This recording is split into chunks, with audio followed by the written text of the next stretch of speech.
اور حکومت سب کو یہاں پر پہنچنے سے روکے گی. اس حوالے سے کافی زیادہ اہم میٹنگز وزارت داخلہ میں بھی ہوئی, وزیر اعظم ہاؤس میں بھی ہوئی, اور اسلام آباد کی انتظامیہ نے بھی کی کہ کس طریقے سے ان لوگوں کو روکا جائے اور یہ یہاں پر اسلام آباد میں نہ آئے.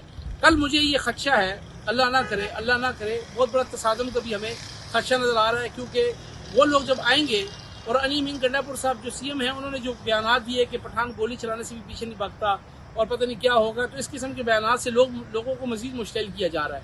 اور خدا نہ خواستہ کہیں پولیس میں عوام میں کوئی تصادم نہ ہو, کوئی کیجولیٹی نہ ہو. پتہ نہیں آئینی ترمیم کا رستہ رکتا ہے کہ نہیں رکتا, لیکن مجھے لگتا ہے کہ خدا نہ خواستہ کوئی مظلوم جو ہے اس میں اپنی جان کی بازی نہ ہار بیٹھے, کوئی ہمیں جانی مالی نقصان نہ ہو. تو اس لیے یہ چیزیں بڑی سوچ سمجھ کے چلنی پڑتی ہیں, اور کافی زیادہ ایک بربادی سے جو ہے وہ ان تمام چیزوں کو دیکھا جانا چاہیے, اور بہت ہی عقل اور شعور سے تمام فیصلے کرنے چاہیے. تو دیکھتے ہیں کہ کل کیا ہوتا ہے. صبح سے ہی جو ہے وہ پی ٹی آئی کے ورکرز کوشش کریں گے یہاں پر پہنچے. اس کے حوالے سے کے پی میں سی ایم آفس میں ایک اجلاس بھی ہوا, انہوں نے پوری ڈیوٹیز بھی لگا دی ہیں, کس نے کہاں سے پہنچنا ہے, کون کون سے روٹ سے آنا ہے. اسلام آباد انتظامیہ نے بھی اپنا کام کر لیا ہے, کون کون سے روٹس کو کلوز کرنا ہے, کون کہاں سے آئے گا, تمام پوری پلاننگ ہو چکی ہے. اب کل مقابلہ ہے اسلام آباد انتظامیہ کا, حکومت کا اور پی ٹی آئی اور اپوزیشن کا, کہ وہ یہاں پر آنے میں کامیاب ہوتے ہیں کہ نہیں. وہ بھی مولانا فضل الرحمان نے آج پریس کانفرنس بھی کی, انہوں نے بھی کہا کہ حکومت کی اجرت کا مظاہرہ نہ کرے. حکومت کو چاہیے کہ اس وقت کیونکہ ملیشین پرائم منسٹر جو ہے وہ یہاں موجود ہے, انہوں نے کل صبح جانا ہے.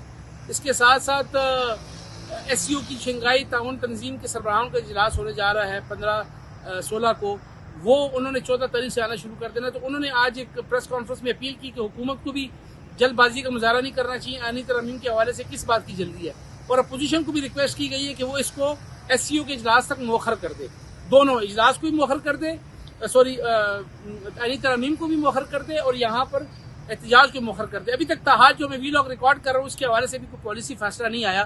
نہ ہی پی ٹی آئی نے بھی اس پروٹیسٹ کو مؤخر کرنے کے حوالے سے کوئی اعلان کیا ہے, اور نہ ہی حکومت نے کوئی آئینی ترمیم نہ لانے کے حوالے سے کوئی ٹائم فریم دیا ہے. اس لیے جو اس وقت ویلاگ ریکارڈ ہو رہا ہے, اس وقت سٹیٹس یہی ہے کہ پی ٹی آئی نے یہاں آنا ہے, حکومت نے ان کو روکنا ہے. آج جو 63A کا فیصلہ آیا ہے سپریم کورٹ سے, جو کہ میں پہلے بھی ویلاگ میں بتا چکا ہوں, جو کہ ریویو پٹیشن میں جائے گا, یہ وہ فیصلہ ہے جو حمزہ شہباز کی حکومت کے وقت جب ان کا الیکشن ہوا تھا, مسلم لیگ کاف کے کچھ لوگوں نے ووٹ دیا تھا, جس کو بعد میں سپریم کورٹ میں چیلنج کیا کہ ڈیفیکشن لگائی گئی, کہ اس کے اندر جو اس وقت کی سپریم کورٹ نے فیصلہ یہ دیا تھا کہ آپ جب ووٹ ڈالیں گے نا ووٹ کاؤنٹ ہوگا اور آپ ڈی سیٹ ہو جائیں گے. تو وہ لوگ ڈی سیٹ بھی ہوئے تھے اور ووٹ بھی کاؤنٹ نہیں ہوا تھا, اور حمزہ شہباز صاحب کی گورنمنٹ فارغ ہو گئی تھی. اب اس کی تشریح آ گئی ہے, جو اپیل تھی منظور ہوئی ہے, اس کے ساتھ اب آپ ڈی سیٹ ضرور ہوں گے لیکن آپ کا ووٹ کاؤنٹ ہو جائے گا. یعنی آپ نے جرم سرزد کیا پھر آپ کو سزا ملی, اس وقت نہ آپ نے جرم کیا اور نہ جرم بھی کر لیا اور سزا بھی مل گئی. تو اس طریقے سے یہ چیزیں جو ہیں وہ اب سامنے آ رہی ہیں. حکومت کی یہ جیت ہے. اب حکومت کے پاس اپنی آئینی ترامیم منوانے کے لیے اب ان کو فلور کراسنگ کا راستہ کھل چکا ہے.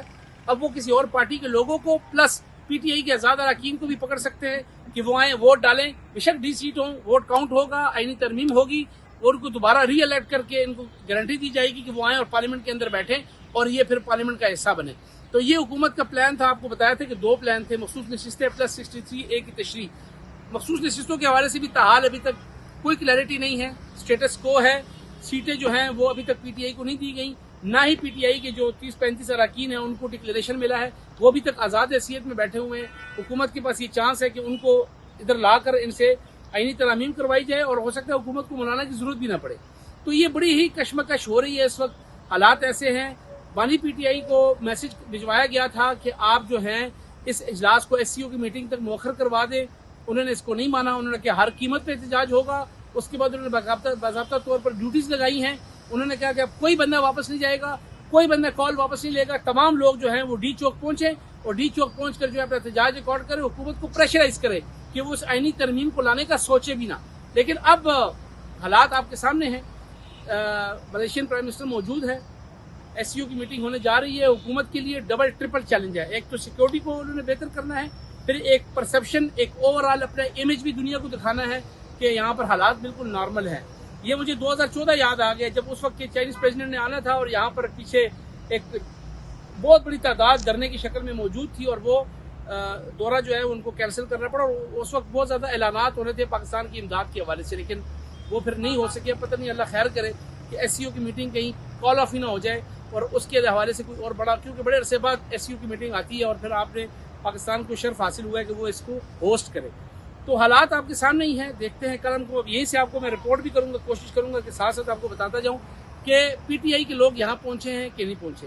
یہ وہ ڈی چوک ہے جس کو دیکھنے کے لیے پوری دنیا بےتاب ہے کہ خان صاحب کی کال پر پی ٹی آئی کا ورکر کس حد تک یہاں پہ پہنچنے کے کامیاب ہوتا ہے، اس کے باوجود کہ رکاوٹیں بہت زیادہ. آج کے لیے اتنے تھا. اگر آپ کو ویڈیو پسند آیا تو چینل کو سبسکرائب کریں، ویڈیوز کو لائک کریں اور شیئر کیجیے گا. اپنا خیال رکھیے گا. اللہ حافظ.